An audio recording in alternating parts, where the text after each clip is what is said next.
대개 다른 지방에 사는 사람들, 다른 지방이라고 하면 경기도, 전라도, 또 충청도, 이 지역의 사람들이 우리 경상도 사람들을 향해서 부르는 말이 있습니다.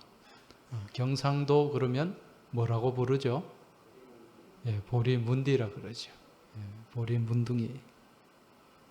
근데 왜 이 경상도 사람들을 보리문둥이라고 할까요?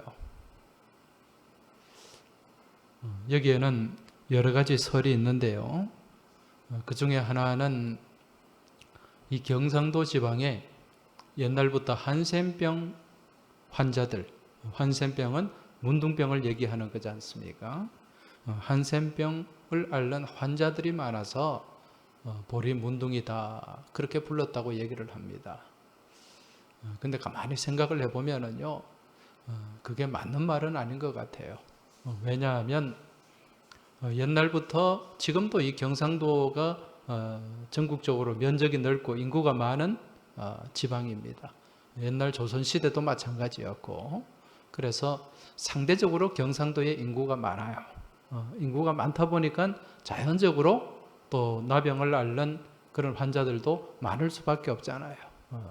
그래서 이것은 정설은 아닌 것 같고, 그 다음에 또 한 가지 설은 이 경상도에서 이 문둥이라는 말, 이 문둥이라는 말은 원래 문동이라는 말에서 나왔다 그렇게 보는 사람들이 있습니다. 문동이라고 하는 것은 글을 읽는 아이라는 뜻이죠.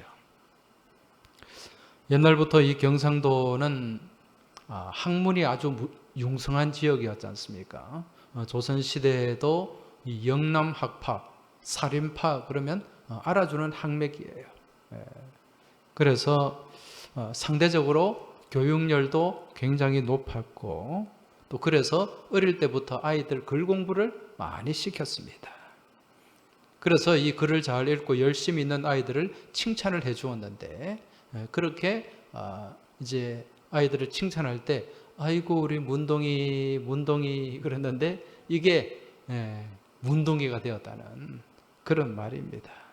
그리고 경상도에서 또 많이 생산되는 보리와 연결해서 보리문둥이라고 불렀다. 그런 설이 있습니다. 그리고 이제 세 번째는 또 어떤 설이 있는가? 이건 보릿고개와 연결된 말입니다. 여러분 혹시 이 자리에 보릿고개 경험하신 분이 있습니까? 아마 이제 보릿고개 세대는, 보릿고개를 경험한 세대는 이제 아마 다 세상을 떠난 분들이 많으실 것 같아요. 그런데 시골에는 1950년, 60년대 초반까지 보릿고개가 있었다고 합니다. 그래서 이 보릿고개라고 하는 것은 이제 가을에 추수한 쌀이 다 떨어지는 4월부터 한 6월 이때를 보릿고개라고 하지 않습니까? 그런데 이 보릿고개가 가장 심각할 때가, 심한 보릿고개가 언제냐면은 5월 21일, 이때가 절기로 소만입니다. 소만부터 6월 5일 망종, 이때까지가 제일 넘어가기 힘든 보릿고개였다는 거예요. 이때 이제 사람들이 먹을 것이 없으니까 무엇을 먹는가? 이 산에 가서 무엇을 벗겨 먹습니까? 그 소나무 껍질, 그 연한 껍질을 벗겨가지고 그걸 쪄서 먹고, 또 백토라고 하는 하얀 흙이 있나, 부드러운 흙이 있어요. 그걸 물에 이렇게 가라앉혀가지고 그 부드러운 흙을 쪄서 먹었다고 합니다. 흙을 먹었어요. 근데 이걸 먹으니까 소화가 안 되고 그 변비가 걸리는 거예요. 변비가.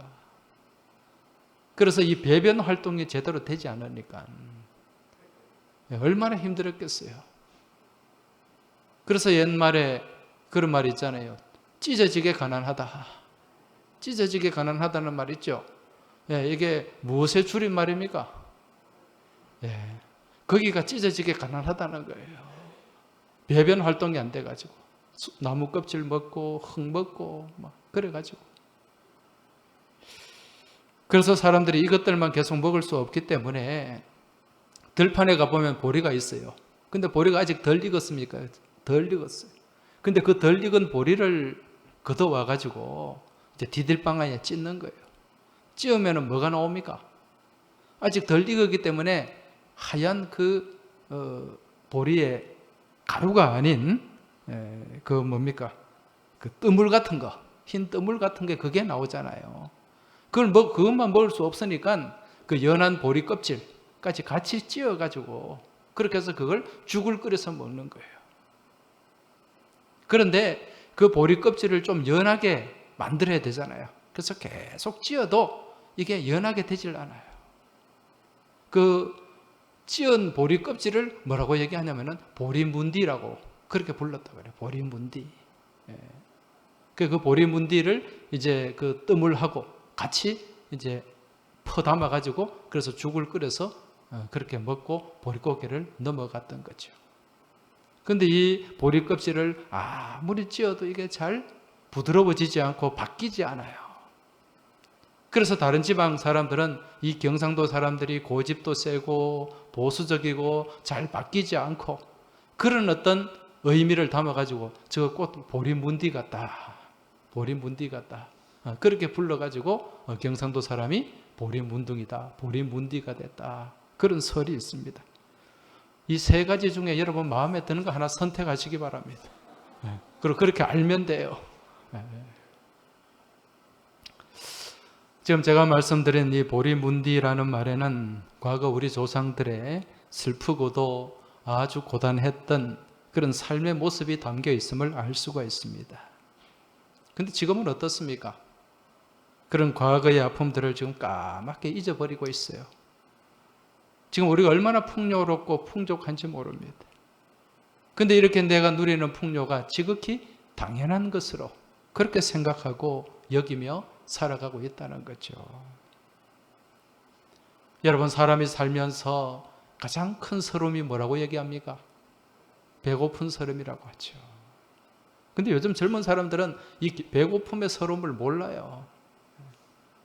어느 집사님이 어느 날 보니까 막 열받아 와가지고 막 하시는 말씀이 그 원룸에 이 아이들이 한 번 쓰고 다 버린다는 거예요.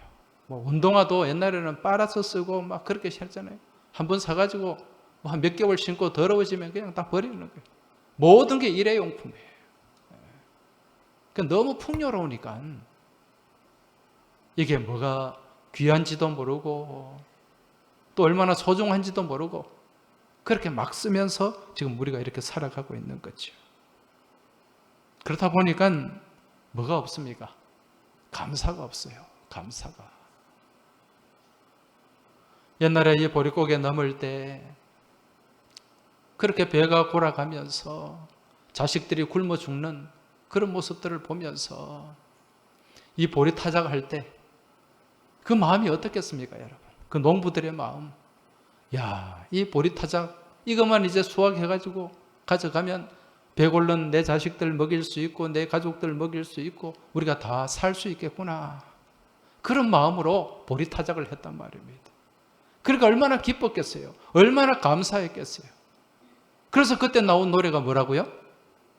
옹해야 어쩔시구 옹해야 잘도 간다 옹해야. 이 보리타작 노래가 얼마나 신납니까? 이게 그 마음이 담겨 있다는 거예요. 그 기쁨이 담겨 있다는 거죠. 그런데 요즘은 너무 풍요로우니까 모든 게 너무 다 갖추어져 있으니까 귀한 것도 모르고 소중한 것도 모르고 그러다 보니까 무엇을 잃어버리고 살아간다?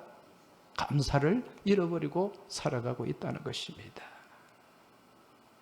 여러분, 오늘이 무슨 날입니까? 맥주 감사주일이죠. 잘 아시는 것처럼 이 맥주 감사주일은 보리 추수를 감사하면서 지키는 주일입니다. 근데 아마 어떤 분들은 이런 생각을 할 수도 있어요. 요즘 농촌에서도 보리 농사 잘 안 짓는데 우리가 꼭 이 맥주 감사절 지켜야 됩니까? 맥주절을 지켜야 됩니까? 그렇게 마음속으로 또 질문하는 분이 있을지도 모릅니다. 근데 여러분, 성경에서는 뭐라고 말씀합니까? 맥주절을 지켜라. 출애굽기 23장 16절에 보면 맥추절을 지키라. 이는 내가 수고하여 밭에 뿌린 것에 첫 열매를 거둠이니라. 하나님 분명히 명령하고 계세요. 맥추절을 지켜라. 왜 이런 명령을 하시는 걸까요? 그 이유는 분명합니다. 우리에게 기억하게 하기 위함이에요.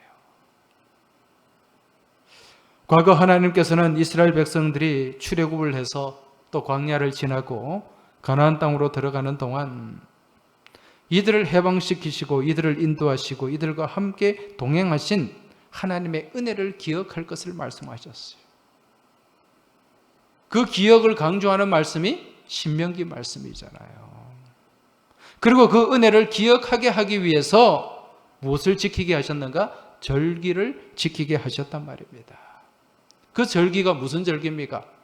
유월절과 오순절, 다르게는 맥추절이죠. 그리고 장막절입니다.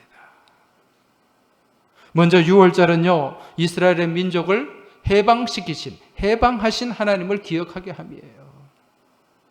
그리고 이 오순절, 맥추절은 신의 산에서 약속의 말씀을 주신 하나님을 기억하게 하기 위함이에요. 그리고 이 장막절은 광야에서 장막 생활을 하는 동안에도 늘 함께 하신 하나님을 기억하게 하기 위함이라는 것입니다. 그리고 특히 맥추절은 이스라엘 백성들이 광야 생활을 마치고 가나안 땅에 들어가서 농사를 짓고 첫 수확을 감사하며 제단을 쌓은 절기. 그리고 나중에 신약에 와서는 부활의 첫 열매가 되신 우리 예수님께서 승천하신 이후에 약속하신 그 성령이 강림하신 특별한 절기가 바로 이 맥추절이라는 거예요. 오순절이라는 거예요. 그래서 이 맥추절에는 다양한 영적인 의미가 여기에 담겨 있습니다. 그래서 맥추절을 지켜라. 지키라는 말은 기억하라는 말이에요. 그리고 또 지금 현대에 와서는, 오늘날에 와서는 또 이 맥추절에 어떤 의미가 담겨 있습니까? 지금 우리는 맥추절을 7월 첫째 주일날 지키죠. 무슨 의미가 담겨 있어요?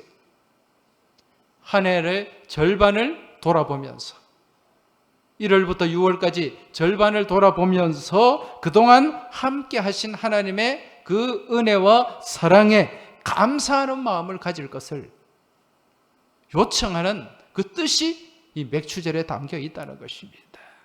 그래서 이 시대에도 보리 농사와 상관없이 우리는 무엇을 지켜야 된다? 맥추절을 지켜야 된다는 거죠.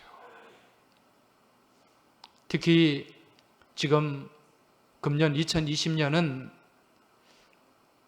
우리가 한 번도 경험하지 못한 이 코로나라는 이 코로나 시대를 우리가 지금 살아가고 있어요. 여러분, 지난 6개월이 얼마나 힘들었습니까? 얼마나 고단했습니까? 얼마나 어려웠습니까? 많은 사람들이 말하기를 과거의 IMF보다 이 코로나 시대가 더 어렵고 힘들다고 얘기를 합니다. IMF 때는 이러지 않았는데 이런 말이 얼마나 많은지 몰라요.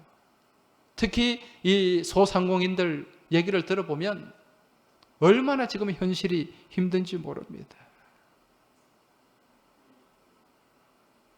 여러분, 이런 상황에서 내가 어떻게 감사할 수 있는가? 그런 마음이 들 수도 있겠죠. 현실이 이렇게 힘든데, 내가 살아가는 것이 지금 이렇게 고단한데 어떻게 감사할 수 있습니까? 여러분, 지금 당장 눈앞의 현실을 바라본다면 이 생각은 틀린 생각은 아닙니다. 그러나 우리가 현실을 넘어서 믿음의 시각으로 바라볼 때는 이 생각은 틀린 생각이에요. 이 생각은 잘못된 생각이에요. 이 생각은 불신의 마음입니다. 왜? 우리 기독교의 감사는 무엇 때문에 감사하는 것이 아니라 그런 감사의 조건이 없어도 감사하는 십자가의 감사이기 때문에 그렇다는 것입니다. 여러분, 우리는 십자가의 감사를 해야 돼요. 십자가가 무엇입니까? 십자가는 고난이요, 아픔이요, 눈물이요, 괴로움입니다. 그러나 그 십자가 가운데는 무엇이 담겨 있는가? 조건 없는 사랑이 담겨 있어요. 우리 예수님이 그 십자가를 지실 때 조건 없는 사랑으로 이 십자가를 지셨지 않습니까? 그리고 십자가를 지시기 전에 예수님이 하신 말씀이 있습니다. 십자가를 앞두고 하신 예수님의 고백이 있습니다. 그게 무엇입니까? 바로 감사예요. 감사. 여러분, 예수님께서 십자가를 앞두고 제자들과 마지막 만찬을 나누었지 않습니까? 그 만찬을 나눌 때 예수님이 그 떡과 포도주를 나누어 주시면서 무엇을 하셨습니까? 축사를 하셨다고 말씀합니다. 이 축사가 뭡니까? 바로 감사 기도예요. 감사예요. 헬라 말로 율로게오, 감사라는 뜻입니다. 그렇기 때문에 기독교의 감사는 내게 어떠한 감사의 조건이 주어졌기 때문에, 무엇 때문에 감사하는 것이 아니라 아무런 조건이 주어지지 않아도 그럼에도 불구하고의 감사라는 거예요. 오늘 우리가 읽은 이 하박국의 말씀, 이 말씀이 그러한 감사의 모습을 우리에게 잘 보여주고 말씀하고 있습니다. 오늘 17절, 18절 말씀, 우리가 너무도 잘 아는 말씀이죠. 다시 한번 읽어보겠습니다. 17절, 18절입니다. 우리 같이 한번 읽어볼까요? 비록 무화과 나무가 무성하지 못하며 포도나무에 열매가 없으며 감람나무에 소출이 없으며 밭에 먹을 것이 없으며 우리의 양이 없으며 외양간에 소가 없을지라도 나는 여호와로 말미암아 즐거워하며 나의 구원의 하나님으로 말미암아 기뻐하리로다. 할렐루야. 여러분, 이 고백이 여러분과 저의 삶의 고백, 믿음의 고백이 될 수 있길 주의 이름으로 축원합니다. 지금 이 말씀을 볼 때 계속해서 반복되는 말이 있습니다. 무슨 단어가 나옵니까? 무엇이 없으며, 무엇이 없다는 거예요. 무화과도 없어요. 포도도 없어요. 감람 열매도 없어요. 밭에 먹을 것도 없어요. 우리의 양도 없고 외양간에 소도 없습니다.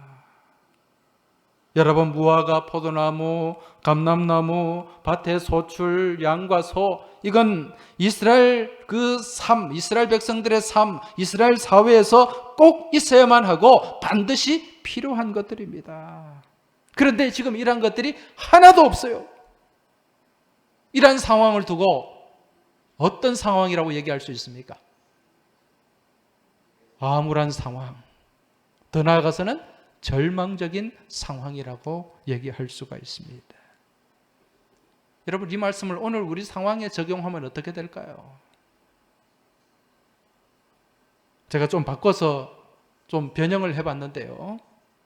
비록 내가 직장에서 잘리고 내 은행 계좌에는 잔고가 하나도 없고 새로 시작한 일에는 아무런 매출도 없고 내 집 냉장고에는 먹을 것이 하나도 없고 집도 자동차도 다 차압당했을지라도 여러분, 이렇게 바꿀 수가 있습니다. 이런 상황에서 소망이 있어요? 감사와 기쁨이 나올 수 있겠습니까? 근데 지금 하박국 선지자는 이런 상황에서 어떤 고백을 하고 있습니까? 나는 여호와로 말미암아 즐거워하며 나의 구원의 하나님으로 말미암아 기뻐하리로다. 할렐루야. 세상의 소망이 다 말라버리고 감사의 조건이 다 사라져버린 상황에서도 오직 여호와로 인하여 기뻐하고 즐거워하고 감사하는 모습, 여러분, 이게 바로 십자가의 감사인 줄 믿으시기 바랍니다. 자, 그렇다면 이 하박국 선지자가 어떻게 해서 이런 감사를 할 수 있었을까? 하박국은 정말 믿음이 좋은 사람이라서 어떤 상황에 있어도 늘 이런 고백을 하며 살아갈 만큼 그런 믿음과 은혜가 충만한 사람이었을까? 여러분, 하박국이 그런 사람이었을까요? 오늘 이 본문을 이해하기 위해서는 우리가 하박국을 좀 알아야 돼요. 여러분, 이 하박국 선지자가 언제적 사람입니까? 네. 이 하박국 선지자는 주전 597년부터 예언을 했던 사람이에요. 주전 597년이면 어떤 때인가? 이때는 바벨론 제국이 남유다를 두 번째 침공했을 때입니다. 여러분, 바벨론이 유다를 세 번 침공했죠. 첫 번째가 605년, 주전 605년 1차 침공입니다. 이때 왕족들을 잡아갔고 이때 잡혀간 포로가 다니엘과 세 친구였죠. 그리고 주전 597년에 두 번째 침공을 했어요. 이때 많은 사람들을 또 잡아갔어요. 기술자도 잡아가고 예언자도 잡아가고 이때 잡혀간 사람이 에스겔 선지자예요. 대표적인 사람입니다. 그리고 에스더 모르드게의 조상도 이때 잡혀갔어요. 세 번째가 주전 586년 남유다가 완전히 망한 때죠. 예루살렘 성이 허물어졌을 때죠. 지금 이 하박국 선지자가 예언할 때는 2차 침공, 주전 597년 이때입니다. 지금 이때는 남유다가 지금 완전히 기울어가지고 망하는 그런 상황입니다. 이런 모습을 보면서 하박국의 마음이 어땠는가? 하나님을 향한 불만이 이만저만이 아니었어요. 아니, 하나님을 믿는 백성이 잘 되어야지 이게 무슨 꼴입니까? 아니, 하나님을 믿는 백성이 어떻게 저 하나님도 모르는 저 이방인들에게 이렇게 비참하게 당할 수 있냔 말입니까? 얼마나 따지고 드는지 몰라요. 하박국 말씀 여러분 1장부터 쭉 읽어보면요, 이 사람이 얼마나 불만이 많은 사람인지 알 수 있습니다. 불평이 많은 사람인지 계속 하나님한테 따져요. 하박국이. 하박국 1장 2절에 보면은요, 이런 말씀이 나옵니다. 여호와여, 내가 부르짖어도 주께서 듣지 아니하시니 어느 때까지 이리이까? 내가 강포로 말미암아 외쳐도 주께서 구원하지 아니하시니까? 지금 이게 따지는 거예요. 아니, 내가 지금 부르짖고 기도하는데 언제까지 안 들으실 겁니까, 하나님? 불만이 많은 사람이에요. 하박국 1장 13절에 보면은요, 또 이런 말씀이 나옵니다. 주께서는 눈이 정결하심으로 악을 참아 보지 못하시며 폐역을 참아 보지 못하시거늘 어찌하여 거짓된 자들을 방관하시며 악인이 자기보다 의로운 사람을 삼키는데도 잠잠하시나이까? 무슨 질문입니까? 따지는 질문이잖아요. 따지는. 아니, 저렇게 악한 자들이 저렇게 득세하고 악한 자들이 저렇게 행패 부리는데 하나님 뭐 하십니까 지금? 하나님 원래 그러신 분이에요. 따지는 거예요. 하박국이 하나님 앞에 이 정도 따지는 걸 볼 때 평소 그의 삶이 얼마나 잘 따지고 깐깐한 삶인 줄 우리가 짐작할 수 있겠죠? 대답을 안 하려면 머리라도 좀 끄덕여 보소. 자, 그런데 또 여기서 엉뚱한 은혜 받는 사람들이 있어요. 야, 그렇구나. 주의 정도 따졌구나. 주의 정도 막 이렇게 긁고 들어갔구나. 여기에 은혜 받아가지고 나도 그래도 되겠구나. 그러면서 따지고 파고 들고 긁어내고. 여러분, 그런 은혜 받지 마시기 바랍니다. 네, 이거 아주 요상하고 엉뚱한 은혜예요. 믿음의 사람은요, 좀 둥글둥글 해야 됩니다. 둥글둥글 해야 돼요. 왜냐하면 우리가 믿음의 삶을 살아가는 것은 페트로스에서 리도스로 바뀌는 삶이에요. 무슨 얘기인가? 헬라 말로 페트로스. 여러분, 이 페트로스가 뭡니까? 베드로예요. 베드로. 이 페트로스는 무슨 뜻입니까? 밥이라는 뜻이죠. 밥인데 원래 거친 돌이라는 뜻이에요. 거친 돌. 거친 돌이 페트로스가 나중에 베드로전서에 보면은 산돌이라고 나와요. 산돌. 이 산돌이 헬라말로 리도스입니다. 이 리도스는 부드러운 돌, 매끈한 돌이에요.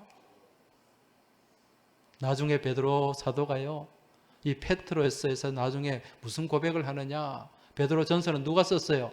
베드로 사도가 썼죠. 거기서 산돌로. 그 베드로전서 2장 5절에 보면 부활하신 주님을 만난 후에 산돌같이 신령한 집으로 세워지고, 이런 고백이 나옵니다. 거칠고 모난 돌에서 어떤 돌로 바뀌어야 된다? 부드럽고 매끈한 그런 몽돌, 맞아요. 몽돌. 저기 거제도 몽돌 해수욕장 가면 그 매끈매끈한 돌이 있지 않습니까? 그 밟아도 안 아파요. 베드로가 처음에 어땠습니까, 여러분? 얼마나 사람이 거칩니까? 이 갈릴리 바닷가에서 물고기 잡던 어부 출신답게 성질도 급하고 그냥 막 자기 마음대로 막 그렇게. 근데 나중에 어떤 사람으로 바뀌어요? 부드럽고 온화한 사람으로 바뀝니다. 리도스로 바뀐다는 거예요. 이게 예수를 만난 사람이고 부활하신 주님을 만난 사람인 줄 깨달으시기 바랍니다. 그래서 예수 믿고 은혜 받으면 변화가 나타나는데, 그 변화가 뭡니까? 내 삶 가운데, 내 모습 가운데 있는 온갖 거칠고 모난 모습들이 어떻게? 다듬어지는 거예요. 말씀으로 다듬어지고요, 은혜 가운데 다듬어지고 깎여지는 거예요. 그렇게 다듬어지고 깎여지니까 어떤 모습이 되더라? 둥글둥글한 부드러운 모습이 되더라. 그러면서 예수님을 만나기 전에는 막 따지고 후벼파고 막 깐깐하게 달려들고 그러던 삶이 예수님을 만난 이후에는 어떤 모습으로? 부드러운 모습으로, 후덕한 모습으로, 다 은혜로 그렇게 나아가게 된다는 것입니다. 그저 우리 주님의 모습, 산돌처럼 여러분 부드럽고 매끄럽고 온화하게 살면서 주님 영광 드러내시길 주의 이름으로 축원합니다. 제가 왜 이 말씀을 드리는가? 지금 하박국이 그랬어요. 하박국이 따지고 대들고 막 파고들기를 좋아하던 이 하박국 또한 은혜를 받았고 난 뒤에, 은혜 받은 후에 사람이 바뀌었어요. 그 은혜 받은 후에 고백한 찬양이 바로 오늘 읽은 우리 3장, 하박국 3장, 이 하박국 기도예요. 기도지만 기도 찬양이에요. 3장 1절에 보면 시기온옷에 맞춘 선지자 하박국의 기도라. 여러분, 이게 찬양이에요.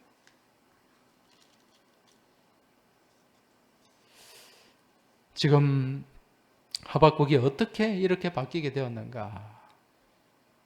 여러분, 하박국이 어떻게 그렇게 막 파고들고 따지던 사람이 이렇게 바뀌게 되었을까요?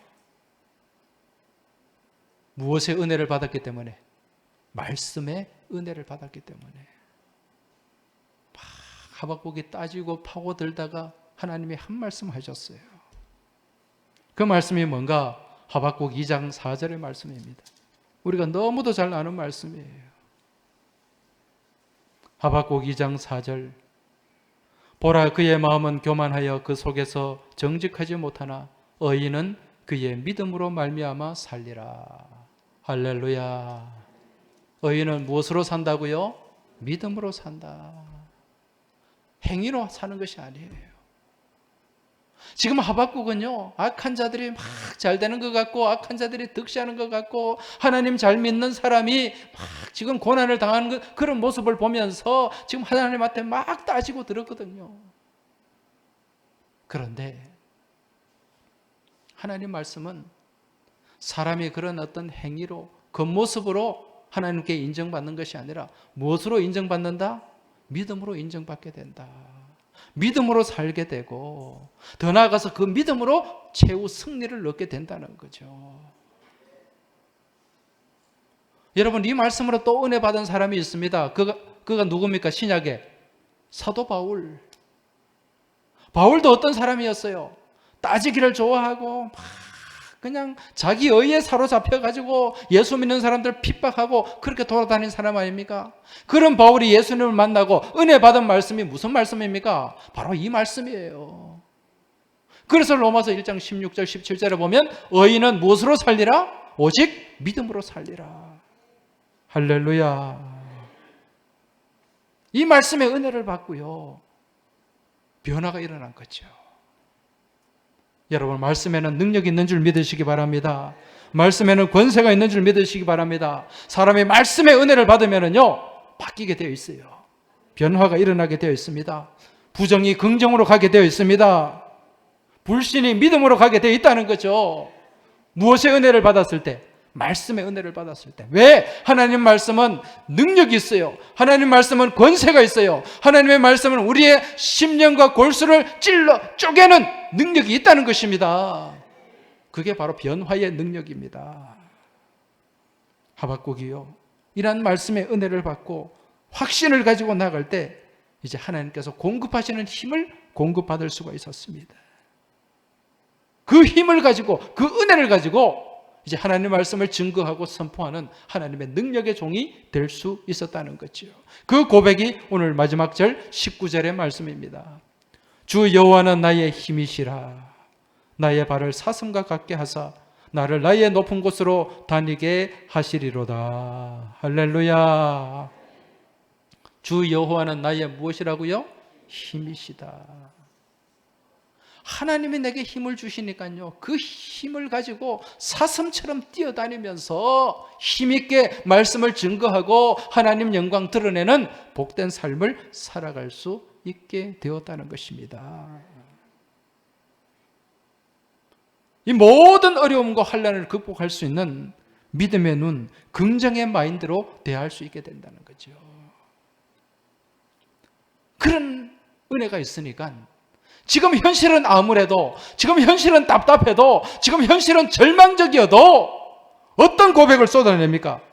비록 무화과 나무에 잎이 말라도 포도 열매가 없고 감람나무에 소출이 없고 아무런 내가 가진 것이 없어도 문제가 없다는 거예요. 왜? 지금 나에게는 누가 함께 하시기 때문에, 구원의 하나님이 함께 하시기 때문에, 능력의 하나님이 함께 하시기 때문에, 그 하나님의 능력으로 내가 살아갈 수 있기 때문에, 할렐루야. 오늘 이 믿음이 여러분과 저희의 믿음이 될 수 있길 주의 이름으로 축원합니다. 지금 우리는 이 코로나19라고 하는 전례 없는 시대, 전례 없는 삶을 우리가 살아가고 있습니다. 내일을 가늠할 수가 없어요. 종잡을 수가 없습니다. 이게 어떻게 될지. 이러한 시대 가운데서 불안과 염려와 불평과 원망의 지배를 받지 마시길 주의 이름으로 축원합니다. 이러한 시대 가운데서도 우리 주님을 바라보시기 바랍니다. 나와 함께 하시는 주님을 생각하시기 바랍니다. 의지하시기 바랍니다. 그리고 여호와는 나의 힘이시요 나와 함께 하시는 분임을 믿음으로 고백하시기 바랍니다. 그러면 그 여호와의 능력이 내 힘이 되고 여호와의 도우심이 나와 함께 하게 될 줄 믿습니다. 여러분, 이 믿음 가지고 이겨나가시길 바랍니다. 그리고 이 믿음 안에서 불평과 원망을 감사와 기쁨의 고백으로 바꾸어 나가시길 주의 이름으로 축원합니다. 그리할 때 우리 삶 가운데 하나님께서 공급하시는 힘과 하나님께서 채워주시는 능력으로 충만하게 되고, 그 힘과 능력으로 이 답답한 세상, 이 험한 세상 우리는 이기며 나가게 될 줄 믿습니다. 이번 한 주간에도 이 믿음의 고백을 가지고 이 말씀을 붙잡고 승리하는 여러분과 저의 복된 삶이 되길 주의 이름으로 축원합니다. 기도드리겠습니다. 하나님 아버지, 오늘 불평과 불만이 많았던 사람, 이 하박국의 삶을 돌아보며 이 하박국이 말씀의 은혜를 받고 하나님과 함께하는 가운데 모든 원망과 불평거리가 감사와 기쁨의 고백으로 바뀌는 것을 저희들이 보게 되었습니다. 오늘 이 고백이 저희들의 고백이 되게 하여 주옵소서. 오늘 이 믿음이 저희들의 믿음이 되게 하여 주옵소서. 오늘 이 말씀을 붙잡고 이 믿음 가지고 하나님께서 공급하시는 그 힘 안에서 한 주간 승리케 하여 주시고 저희 삶 가운데 불평과 원망이 다 사라지고 감사와 기쁨의 고백이 충만케 하여 주시옵소서. 우리 주님 예수 그리스도 이름으로 감사하며 기도드리옵나이다. 아멘.